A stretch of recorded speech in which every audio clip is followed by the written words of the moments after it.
الذي أرسلنا الجهاد في سبيل الإسلام.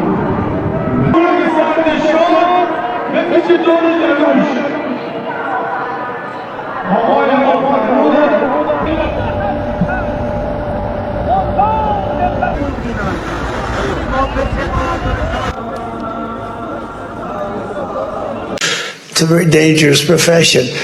No, I'm number one on the kill list for Iran. Iran has a new plan to assassinate Donald Trump. That's the warning from Israel tonight, understood to have shared intelligence with the United States.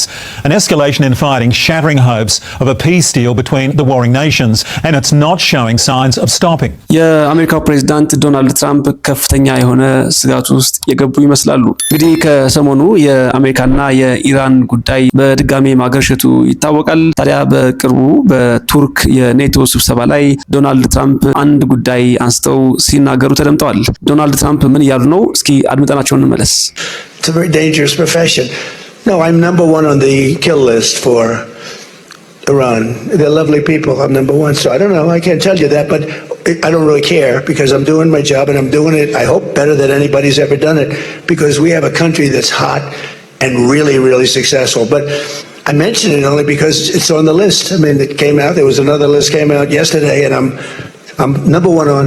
I like being number one on TikTok better, but I'm number one on the list for killing. እንደሰማችሁት እንግዲህ የአሜሪካው ፕሬዝዳንት ዶናልድ ትራምፕ በኢራን ዘንድ ዛቻዎች እየመጡባቸው እንደሆነና የግድያ ሙከራ ሊደረግባቸው እንደሚችል ተናግረዋል። ዶናልድ ትራምፕ እንደተናገሩት ከሆነ እንግዲህ ኢራን በምታወጣው ሊስት ውስጥ የመጀመሪያው ሊገደሉ ከታሰቡ ሰዎች መካከል ሆኛለሁ ይላሉ። በመጀመሪያ ደረጃ ለመግደል ካሰበቻቸውና ካቀደቻቸው ሰዎች መካከል እንደሆኑ ይናገራሉ። በንግግራቸው ወቅትም ታዲያ እስከዛሬ አለመገደላቸው ወይም ደግሞ እስካሁን በህይወት ስለመኖራቸው እድለኛ ነኝ ሲሉ ተናግረዋል። ወደፊት የሚሆነው አይታወቅም። እስካሁን አለመገደሌ ወደፊት ስለሚሆነው ዋስትና አይሆነኝም። ነገ የሚሆነው አይታወቅም። ይህ እድል ምናልባትም ላይቆይ ይችላል ሲሉ ተደምጠዋል።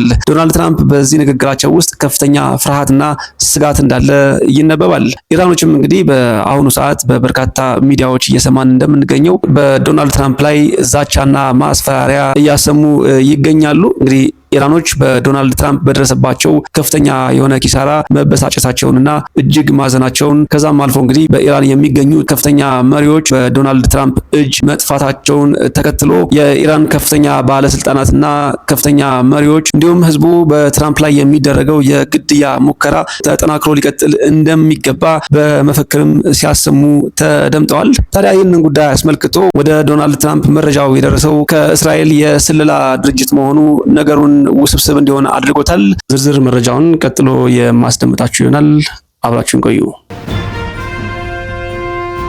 የአሜሪካው ፕሬዝዳንት ዶናልድ ትራምፕ በኢራን የመግደያ ዝርዝር ውስጥ አንደኛ ደረጃ ላይ እንደሚገኙ ይፋ ባደረጉበትና ለአውሮፕላናቸው ጭምር ልዩ ጥበቃ በተደረገበት በዚህ ሰዓት ከእስራኤል የተላከ አንድ አስቸኳይ የስለላ መረጃ ዋሽንግተንን በከፍተኛ ውጥረት ውስጥ ከቷታል።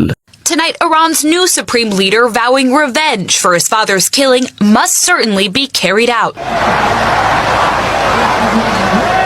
ሰላም ውድ የሳሚ ዩቲዩብ ቻናል ተከታታዮቻችን፣ በዛሬው መረጃ የአሜሪካው ፕሬዝዳንት ዶናልድ ትራምፕ ከኢራን እየደረሳቸው ስላለው ማስፈራሪያና ዛቻ እንዲሁም ፕሬዝዳንቱ በጉዳዩ ላይ ስለሰጡት ምላሽ እንደሚከተለው እናቀርብላችኋለን። አብራችሁን ቆዩ። ታዲያ በቆይታችሁ ላይክ፣ ሼር፣ ሰብስክራይብ ማድረግ እንዳይረሳ። ቀጥታ ወደ መረጃው።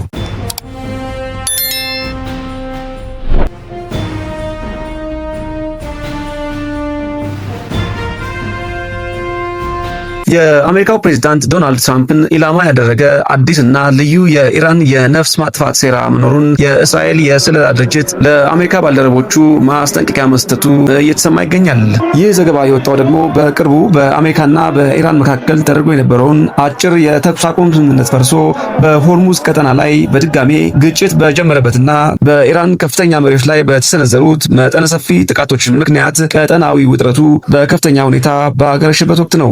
በትራምፕ በትራምፕና በኢራን መካከል ያለው ጠላትነት ከ6 ዓመታት በፊት ትራምፕ በሰጡት ትዕዛዝ የቁድስ ኃይል ዋና አዛዥ ጄኔራል ቃሲም ሱሌይማኒና ምክትሉ አቡ ማህዲ አልሙሃንዲስ በድሮን ጥቃት መገደላቸውን ተከትሎ የጀመረ ሲሆን በቅርቡ በአሜሪካና እስራኤል ጥምር ጥቃት የሀገሪቱ የበላይ መሪ አያቶላ አሊ ሐሜኒኢን ጨምሮ የመከላከያ ሚኒስትሩ አዚዝ ናሲር ዛዴ፣ የምድር ጦር አዛዡ ጄኔራል መሐመድ ፓክፑር፣ የጦር ኃይሎች ጠቅላይ አታሼው አብዱራሂም ሙሳቪና የብሔራዊ ደህንነት ምክር ቤት መሪው አሊ ሻምሃኒ መገደላቸውን ተከትሎ ኢራን በትራምፕ ላይ ያላትን የበቀል ዛቻ በይፋ በየቀብራቸውና በባነሮች ላይ ትራምፕ መገደል አለበት በማለት በከፍተኛ ሁኔታ አጠናክራ ቀጥላለች። ይህ በእንዲህ እንዳለ በቱርክ አንካራ በተካሄደው የኔቶ ስብሰባ ላይ የተገኙት ፕሬዚዳንት ዶናልድ ትራምፕ በጉዳዩ ላይ ለጋዜጠኞች በሰጡት መግለጫ በኢራን ዝርዝር ውስጥ አንደኛ ደረጃ ላይ እንደሚገኙና እነሱም ሊያስወግዱት እንደሚፈልጉ ገልጸዋል። No, I'm number one on the kill list for Iran.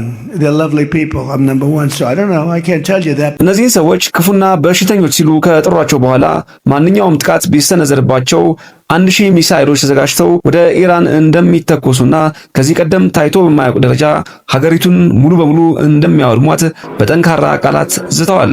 ለአሜሪካ መረጃውን ያጋራችው እስራኤልና ጠቅላይ ሚኒስትር ቤንያሚን ኔታንያሁ የኢራንን የኒውክሌር ፕሮግራም ሙሉ በሙሉ ለማክሸፍ የክልላዊ ተላላኪዎቿ የሆኑትን የሐማስና የሂዝቦላን መዋቅር ለመበተን እንዲሁም በሀገሪቱ ውስጥ የአመራር ለውጥ ለመፍጠር ሲሉ አሜሪካ በኢራን ላይ የምታደርገው ወታደራዊ ጥቃት እንዲቀጥል ቢገፋፉም ትራምፕ ግን ጦርነቱ የዓለምን ኢኮኖሚ ስለሚጎዳ ለማቆም ፍላጎት አሳይተዋል። በዚህም የተነሳ በአሜሪካ የስለላ መረቦች ዘንድ የእስራኤል ማስጠንቀቂያ በጥርጣሬ የታየ ሲሆን አንዳንድ የአሜሪካ ባለስልጣናት ይህ አዲስ ሴራ በራሳቸው መረጃ አለመረጋገጡን ጠቅሰው እስራኤል መረጃውን ያጋራችው ትራምፕን በማስፈራራት በኢራን ላይ ወታደራዊ ጥቃት እንዲቀጥል ለማድረግ የታለመ ስልታዊ አካሄድ ሊሆን ይችላል የሚል ግምት አላቸው። ምንም እንኳ ዋይት ሃውስ ከኢራን ጋር የጀመረው የዲፕሎማሲ ንግግር ለመቀጠል ቁርጠኛ መሆኑን ቢገልጽም በደህንነት ስጋቱ ምክንያት በትራምፕ ላይ የተደረገው ጥበቃ በእጅጉ የተጠናከረ ሲሆን ከኔቶ ስብሰባ ሲመለሱም የደህንነት ክፍሉ አዲስ የተሰጣቸውን የኳታር ጄት ትተው በአሮጌው አውሮፕላናቸው እንዲበሩ ማድረጉ ጉዳዩ ምን ያህል አሳሳቢ ደረጃ ላይ መድረሱን አመላካች ነው። Overnight, President Trump posting 1,000 missiles are locked and loaded and aimed at the Islamic Republic of Iran, should the Iranian government act on its threat. They want to take out the U.S. leader, me. I'm on every list. The Supreme Leader's warning comes as senior U.S. officials blame factions inside Iran's regime for shooting commercial ships in the Strait of Hormuz this week,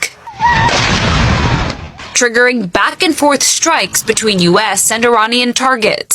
Late tonight, Iranian state media reporting the Revolutionary Guard says the Strait of Hormuz is now closed until further notice.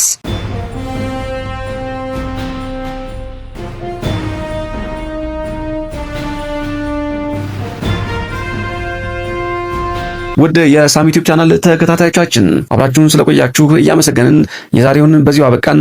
ታዲያ ላይክ፣ ሼር፣ ሰብስክራይብ ማድረግ እንዳይረሳ። ጤና ይስጥልን።